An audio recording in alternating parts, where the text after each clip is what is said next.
Jesus now. పరిశుద్ధులు ప్రియులైన దేవుని పిల్లలందరికీ యేసుక్రీస్తు నామములో శుభవందనలు తెలియజేసుకుంటా ఉన్నా. మామూలుగా మనం చూస్తాం ఫ్రెండ్స్ మధ్య కానీ బంధువుల మధ్య కానీ లేదా మన ఇంట్లోనే ఒకరి మధ్య ఒకరికి కానీ ఏదైనా విభేదాలు ఏదైనా కాన్ఫ్లిక్ట్స్ లేదా మిస్అండర్స్టాండింగ్స్ వచ్చినప్పుడు ఎవరో ఒకరు వాళ్ళ మధ్యలో ఉండి వాళ్ళిద్దరిని ఇరుపక్షాల వాళ్ళని సర్ది చెప్పడానికి పూనుకుంటారు. కానీ ఈ మధ్యకాలంలో ఆ విధంగా రావడానికి ఎవరు ముందడుగు వేయట్లేదు. ఎందుకంటే ఇద్దరు కూడా అటువైపు వాళ్ళు ఇటువైపు వాళ్ళు కూడా చాలా ఆవేశంగా ఉంటారు. ఉన్నప్పుడు ఈ మధ్యలో వచ్చి సర్దుబాటు చేయడానికి వచ్చిన వాళ్ళని ఏం చేస్తున్నారంటే వీళ్ళు మాటలతో వాళ్ళని ఏదోటి గాయపరచడమో లేదా ఒక్కొక్కసారి చేయి చేసుకోవడం జరుగుతూ ఉంటుంది. కాబట్టి వీళ్ళు ఏమంటున్నారంటే మేము దేనికి రాములేండి, ఎందుకంటే మాట పడటం మాకు ఇష్టం లేదు అని అంటున్నారు. ఇది కొత్తగా నేను ఈ మధ్య చాలా కాలం అంటే ఒక 15 years నుంచి వింటా ఉన్నారు. నాకు మాట పడటం ఇష్టం లేదు, నేను ఇట్లాంటి వాటికి రాను, మాట పడలేను అని అంటా ఉంటే నాకు అనిపిస్తుంది మనం మాట పడలేము అని చాలా వాటికి దూరంగా ఉంటూ మనం చాలా మంచి పరిచర్యను కోల్పోతున్నాం.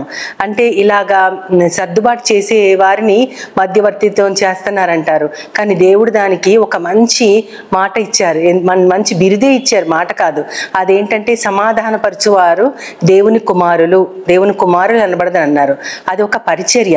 పౌలు గారు కూడా కొరింథీయులకు రాస్తూ 2వ పత్రికలో 5వ అధ్యాయం 18వ వచనంలో ఆయన ఏమంటారంటే సమస్తము దేవుని వలనైనవి, ఆయన క్రీస్తుతో మనలను తనతో సమాధానపరుచుకున్నారు అని. అది ఎంత అద్భుతంగా ఉందో.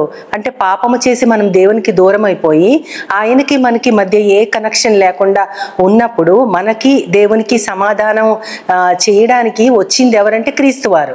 ఆయన మనల్ని దేవుడితో సమాధానపరిచారు. ఎందుకంటే పాపము చేసిన వారికి శిక్ష తప్పదు.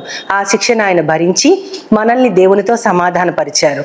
అంతేకాకుండా పౌలు గారు ఏమంటారంటే ఈ సమాధానపరిచే పరిచర్య దేవుడు మాకు అనుగ్రహించాడు అని అంటారు. కాబట్టి సమాధానం చేసేవారు దేవుని కుమారులు మాత్రమే కాదు, ఆ పరిచర్యని దేవుడు పౌలు గారు లాంటి వారికే ఇచ్చారు. అంటే ఇంకా అది మనం ఎంతగా దానిని పాటించాలి. కాబట్టి సమాధాన పరచడం అంటే ఒక దెబ్బ తినచ్చు, కొన్ని మాటలు పడచ్చు, కానీ దేవుని దృష్టిలో మనము ఆయన కుమారులము.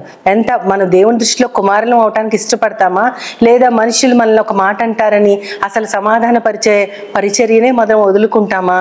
ఒక అవకాశం దేవుడు మనకి ఇచ్చినప్పుడు మనుషులు ఏమనుకున్నా ఏం చేసినా సరే దేవుని దృష్టిలో ఆయన కుమారులుగా మనం ఉండాలి అని అనుకుంటే ఖచ్చితంగా సమాధానపరిచే పరిచర్యని మనం స్వీకరించాలి. మనం గనక బైబిల్లో చూస్తే పాత నిబంధనలో సమాధానపరిచిన వారు చాలా మంది ఉన్నారు. మోషే గారు అందులో ఆద్యుడు. ఆయన గొప్ప నాయకుడై ఉండి దేవుని చేత ఎంచుకోబడి ఆయన ఇశ్రాయేలీలకి దేవునికి మధ్య సమాధానపరిచే మధ్యవర్తిత్వం చాలాసార్లు చేశారు. ముఖ్యంగా వారు బంగారు దూడను చేసి దాని చుట్టూత దానికి పూజలు చేస్తూ దాని చుట్టూత తిరుగుతూ ఆడుతూ తాగుతూ దాని చుట్టూ తిరుగుతున్నప్పుడు దేవుని ఉగ్రతని పోగొట్టడానికి దేవునికి ప్రజలకి మధ్య ఆయన నిలిచి ప్రార్థన చేశారు. అదేవిధంగా అహరోను గారిని కూడా మనం చూస్తాము. ఆ మోషే గారిదైతే మనం నిర్గమకాండం 32వ అధ్యాయంలో చూస్తాం. ఇక్కడ అహరోను గారిని సంఖ్యాకాండం 16వ అధ్యాయంలో 44 నుంచి 46 వచనాల వరకు చూస్తే ఆయన అక్కడ మనుషులకి దేవునికి మధ్య ధూపార్తి పట్టుకుని నిలబడి దేవుని యొక్క కోపాన్ని ఆపి ఆయన అక్కడ సమాధానం చేశారు. దేవుని యొక్క ఉగ్రత మనుషుల మీదకి రాకుండా ఆయన ఆపివేస్తారు. అక్కడ అది ఆయన పరిచర్య. మోషే గారిది చాలా గొప్ప పరిచర్య అయితే అహరోను గారిది కూడా ఆ పరిచర్యను మనం గుర్తు చేసుకోవచ్చు. అదేవిధంగా ఇంకా మనం చూస్తే ఎస్తేర్ గారిని చూడొచ్చు, సమూయేలు గారిని చూడొచ్చు. సమూయేలు గారు అయితే మొదటి పత్రికలో మొదటి గ్రంథంలో సమూయేలు మొదటి గ్రంథం 7వ అధ్యాయంలో మనం చూసుకుంటే గనక ఆయన చేసిన ప్రార్థనల వల్ల ఫిలిష్తీయులు ఇశ్రాయేలీయులని వారిద్దరికి కలిగిన యుద్ధంలో వారి నాశనం కాకుండా ఆయన ప్రార్థనే వారిని కాపాడింది. అదేవిధంగా ఎస్తేర్ గారిని చూస్తే ఆమె చేసిన ప్రార్థన తన యొక్క వంశం అంతటికి నాశనం కాబోతున్నారు అనేటటువంటి తాకీదుల్ని ఆమె క్యాన్సిల్ చేయించడానికి ఎంతో ధైర్యం వహించి రాజు సన్నిధిలోకి ప్రవేశించి రాజు దగ్గరికి ఎవ్వరు కూడా పర్మిషన్ లేకుండా రాకూడదు, అది ఎంతటి వారైనా సరే వారికి మరణశిక్ష విధించబడుతుంది, అది ఆమెకి తెలిసి కూడా 3 రోజులు తాను తన పరివారం తన దగ్గర ఉన్న వారందరూ కూడా కలిసి ఉపవాసం చేసి రాజు యొక్క సన్నిధిలోకి ధైర్యంగా ఆమె ప్రవేశించి ఆయనతో మాట్లాడి మాట్లాడటానికి ఆమె సన్నద్ధరాలవుతుంది. అంటే తన ప్రజల కోసము ఆమె రాజుని సమాధానపరచడానికి ఆమె చేసినటువంటి ఆ పరిచర్య కూడా సమాధానపరిచే పరిచర్య. అది కూడా మనము ఎస్తేరు గ్రంథము 4వ అధ్యాయంలో చూడగలుగుతాం, 7వ అధ్యాయంలో కూడా చూడగలుగుతాం. మనం ఆ విధంగా ఇంతమంది పరిచర్యలు మనం గుర్తు చేసుకుంటా ఉన్నప్పుడు మన కొత్త నిబంధనకు వచ్చేటప్పటికి మనకు అక్కడ మొట్టమొదటి మెయిన్ సమాధానకర్త ఎవరు అంటే యేసుక్రీస్తు వారే. తిమోతి గారికి రాస్తూ మొదటి పత్రికలో 2వ అధ్యాయం 5వ వచనంలో పౌలు గారు ఏం చెప్తారంటే, దేవుడు ఒక్కడే, దేవునికి మనుషులకు మధ్యవర్తి కూడా ఒక్కరే, ఆయనే క్రీస్తు యేసనే నరుడు అని ఉంటది. అంటే నరావతారంలో వచ్చిన క్రీస్తు వారు మనకి దేవునికి మధ్యవర్తిగా వచ్చి మనల్ని దేవునితో సమాధానపరిచారు.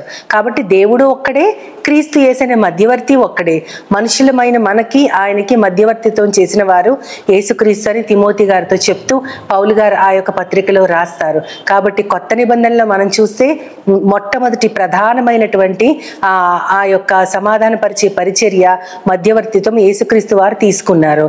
అంతేకాకుండా ఆయన మన ఎఫెసీయులకు రాసిన పత్రికలో చూస్తే ఆయన మ్రాను మీద తన ప్రాణాలను అర్పించి పాపాన్ని ఆయన చంపివేసి ఆ శత్రుత్వాన్ని, పాపపు శత్రుత్వాన్ని, మనకి దేవునికి మధ్య ఉన్న శత్రుత్వాన్ని కూడా ఆయన పడగొట్టారని ఉంటుంది. అంటే అంత గొప్ప మధ్యవర్తిగా ఆయన ఉన్నారు. కాబట్టి మనము ఒక పరిచర్య చేసేటప్పుడు కేవలము సమాధాన పరిచే పరిచర్య మాత్రమే కాదు, దేవుని కుమారులము అని అనబట్టం కోసమే కాదు, కానీ మన దేవుడైన యేసుక్రీస్తు వారు కూడా ఆయన వచ్చిందే ఈ లోకానికి సమాధానాన్ని తీసుకురావడానికి. ఆయన పేర్లలో సమాధానకర్త అని మనము యెషయా గ్రంథంలో ఆయనకున్న పేర్లలో అది కూడా ఒకటి ఉంది, సమాధానకర్త. కాబట్టి ఆయన సమాధానాన్ని మన కోసం తీసుకొచ్చారు, సమాధాన పరిచారు, తిరిగి వెళ్ళిపోయారు. అయితే పౌలు గారు ఆ సమాధాన పరిచర్యని ఆయన కంటిన్యూ చేస్తూ ఆయన ఏమంటారంటే, ఈ పరిచర్యని యేసుక్రీస్తు వారు మాకు అందించారని 2వ కొరింథీయులకు రాస్తూ 2వ పత్రికలో 5వ అధ్యాయం 18వ వచనంలో ఎంతో స్పష్టంగా ఆయన చెప్తారు. అయితే ఈ పరిచర్యను ఆయనే కాకుండా ఆ తర్వాత వచ్చిన ఎంతో మంది సేవకులు కూడా కొనసాగిస్తూ ఉన్నారు. కాబట్టి ఇక్కడ మనము క్రీస్తు రాయబారులు అనేటటువంటి మాటను కూడా మనం చూడొచ్చు. సమాధాన పరిచే వారిని క్రీస్తు తరపున ఈ లోకంలో పనిచేసే రాయబారులు అని కూడా మనం అనుకోవచ్చు. అంతేకాకుండా చివరికి మనము మన ఇళ్లల్లో ఎవరైనా సరే భేదాభిప్రాయాలు, మిస్అండర్స్టాండింగ్స్ కలిగి ఉన్నప్పుడు మనం ఒక మాట పడ్డా సరే ఆ సమాధానాన్ని వెతికి వెంటాడండి అని ఉంటుంది. మనకి పౌలు గారే రాస్తూ కొరింథీయులకు అంటారు, సమాధానాన్ని వెతికి వెంటాడండి. అంటే ప్రతి వారితో చేతనైతే శక్యమైతే ప్రతి వారితో సమాధానంగా ఉండండి అని కూడా చెప్తారంటే సమాధానము అనేది చాలా చాలా చాలా ఇంపార్టెంట్ మన బ్రతుకులకి. మనము ప్రతి రాత్రి నిద్రించి ముందు ప్రతిరోజు ప్రతి వారితో సమాధానం కలిగి ఉన్నామని ఆలోచిస్తే మనకు ఖచ్చితంగా దేవుడు తెలుపుతారు, ఫలానా వారితో మనం సమాధానంగా లేము. కాబట్టి మన హృదయాల్ని సమాధాన పరుచుకోవడానికి వెంటనే మనం ప్రిపేర్ అవ్వాలన్నమాట. కాబట్టి మనము ఆ సమాధానాన్ని మన హృదయంలో మనం కలిగి ఉంటాం మాత్రమే కాకుండా అది కలిగి లేని వారిని మనము క్రీస్తు రాయబారులుగా ఈ లోకములో ప్రతి వారికి, అంటే మనకి తోచినంతలో సమాధానం చేయడానికి దేవుని కుమారులముగా కుమార్తెలముగా ఆ పరిచర్యని మనం కొనసాగిస్తూ ఉండాలి. దీన్నే పౌలు గారు ఇంకొక పేరుతో కూడా అన్నారు, మేము క్రీస్తు జత పనివారం అన్నారు. కాబట్టి ఒకే ఒక్క పరిచర్యకి ఎన్ని పేర్లు ఉన్నాయో, మధ్యవర్తి అని అంటున్నారు, దేవుని సమాధాన పరిచర్య చేసేవారిని దేవుని కుమారులు అంటున్నారు, క్రీస్తు రాయబారులు అంటున్నారు.